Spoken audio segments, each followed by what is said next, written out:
Hello, everyone, and welcome to another episode of Doha Heat podcast. Today, we have someone who the whole country wants to know more about, an organization. So it's Samantha from Supreme Committee for Delivery and Legacy. We're going to talk about all things sports and how the Supreme Committee is trying to involve the community so you guys can participate. So Samantha, tell us a little bit about yourself, like how did you come to Qatar? And I know you worked for the London 2012 Olympic Games. Yeah. So, firstly, it's a pleasure to be here. It's great to hear that people are interested in what we're doing and want to be part of this journey towards 2022. So in terms of myself, a long time ago, graduated in law, actually, and had always wanted to work in community development of some sort. I started working with English Partnerships, I am English, which is the National Regeneration Agency, again, working on big redevelopment projects and working mainly with community associations to really understand how this development could better and enhance the community. And it went from there, really, in the UK. I managed to work or get an internship with the London Organising Committee for the Olympic and Paralympic Games. And from there, moved around within the organisation and worked with the Delivery Authority, which, much like the Supreme Committee, was tasked with the building stadia and infrastructure required to host the London 2012 Games. And then went on to work for the Legacy Company, who was responsible for everything post-2012.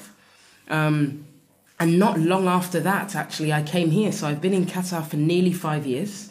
Working in a community position within the Supreme Committee. And I have to say, since I've been in Qatar, it's incredible to see community engagement is a relatively new concept here. And yet within this SC and within other stakeholders or partners that we work with, some of the big ones that you'd recognize like Ashral, Qatar Rail, a lot of those big partners of ours are really embracing community engagement because they recognize the impact of their work on the communities, the very people that they want to utilize their assets or utilize what they're delivering in the future. And so the Supreme Committee has been very supportive, and I'd say community engagement is really embedded in everything that we do as we all, as a nation, work towards the delivery of the tournament and what comes after.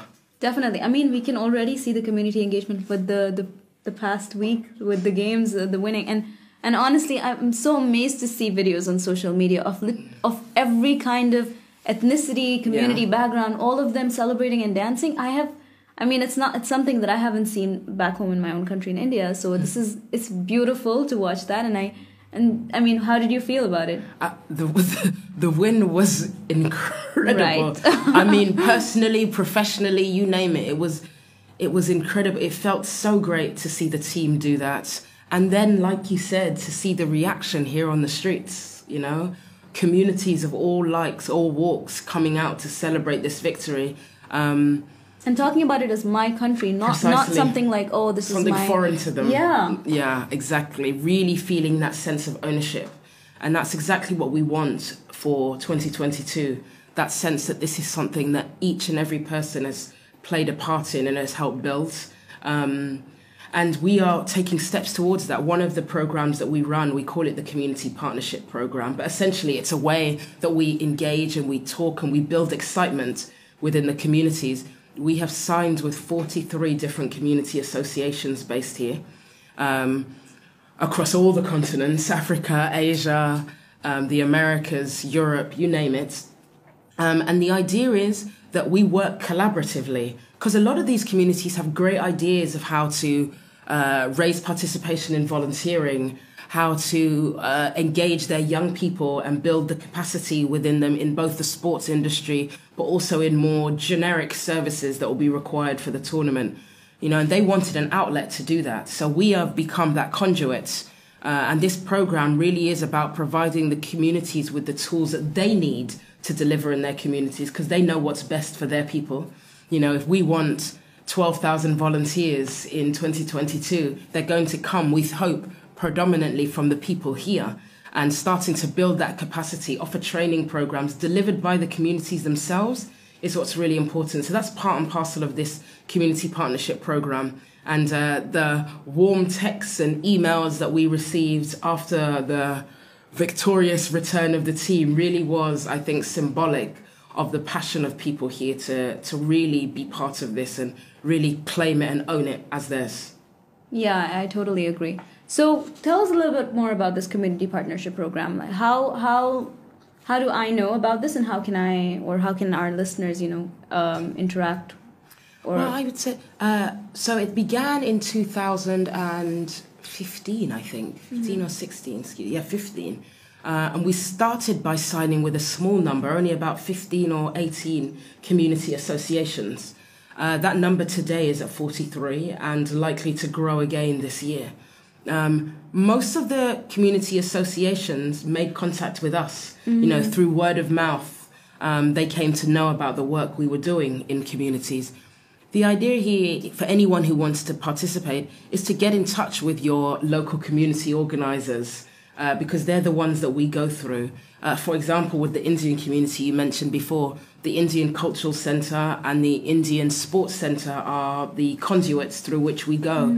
And they have relationships with all of the schools, with many of the sports entities and any of the other community subgroups. And we work with them to support activity they're already doing, both financially and with other types of support. And you mentioned values before, but we are really about enhancing the values of this tournament, not just the football itself. So, if they're doing educational programs that we really see as benefiting and growing the community, that might be something that we wish to support. It's not necessarily about football, it's about participation, building capacity here within our communities. So I would encourage anyone who is living in Qatar and has an affinity or an association with their community leaders or community groups to please make contact with them.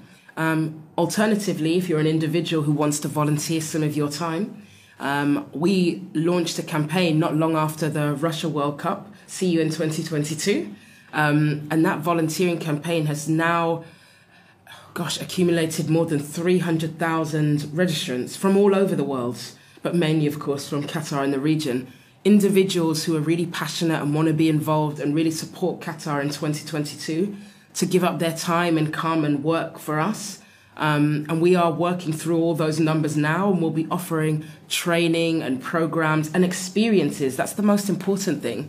2022 is still some years away. In the lead up to that, there'll be so many activities and events that the Supreme Committee will be supporting, opening stadiums, testing our training pictures, working with our partners, Qatar Rail, for example, with the opening of the new metro here.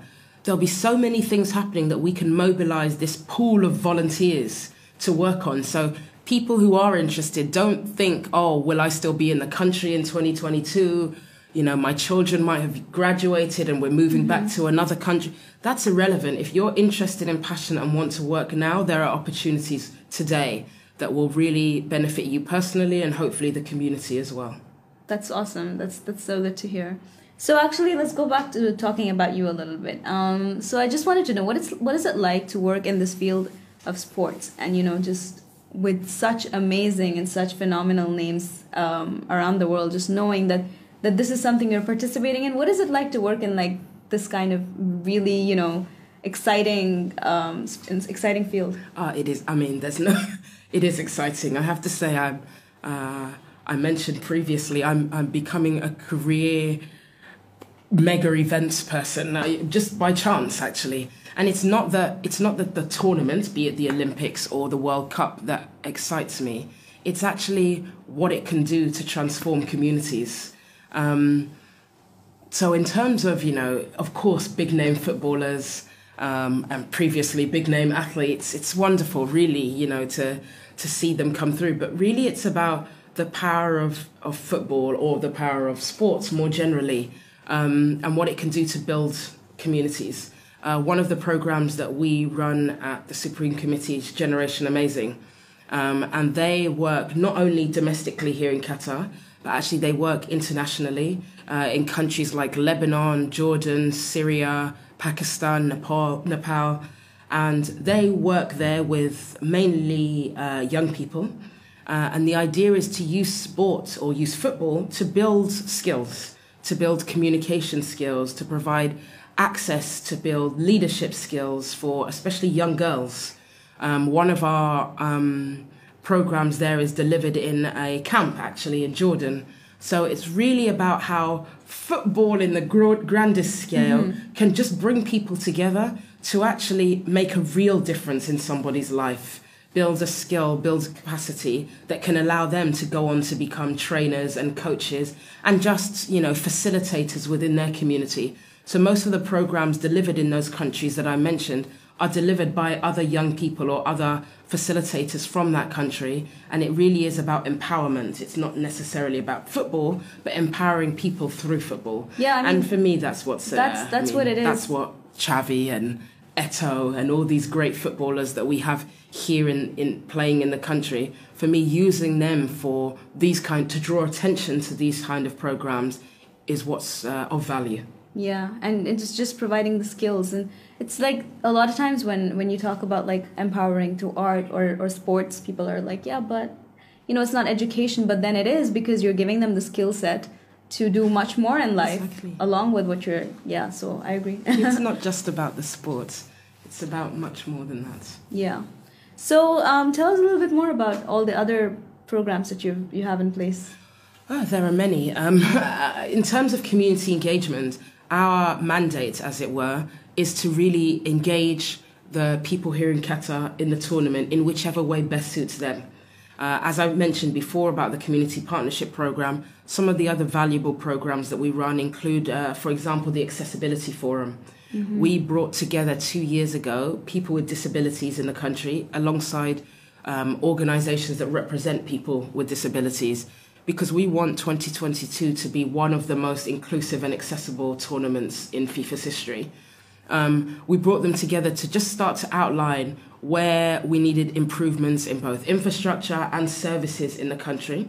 And we partnered that with the providers. Mm-hmm. So Hamad International Airport, what was then Qatar Tourism Authority, now National Tourism Council. Other entities like Ashgao, Qatar Rail, Qatar Museums, to name but a few, all came on board, and we essentially created this working group that started to identify areas for improvements to really ensure that the fan experience for a person with disability was exactly that that for a person without a disability. Because frankly, if you provide services or infrastructure that suits the needs of a person with disability, it suits the needs for all. And incrementally over the last few years, we've been seeing changes. So all of those entities identified tangible things that they could achieve over a 12-month period, and we monitored that. So one example is Qatar. They have actually invested, I think, over $1 million riyal on infrastructure changes within Qatar Cultural Village to make it more accessible for people with physical disabilities. And seeing that across other organisations really will, over the years, make a difference, not only for the tournament, of course, we're thinking of 2022, but more significantly for the legacy, for what is left behind. So that Accessibility Forum, 3 years in, we actually took a group of 15 to Russia to experience the 2018 FIFA World Cup in Russia, and to really give us their feedback on what worked, what didn't work. And we had representatives that were in wheelchairs, representatives who were visually impaired.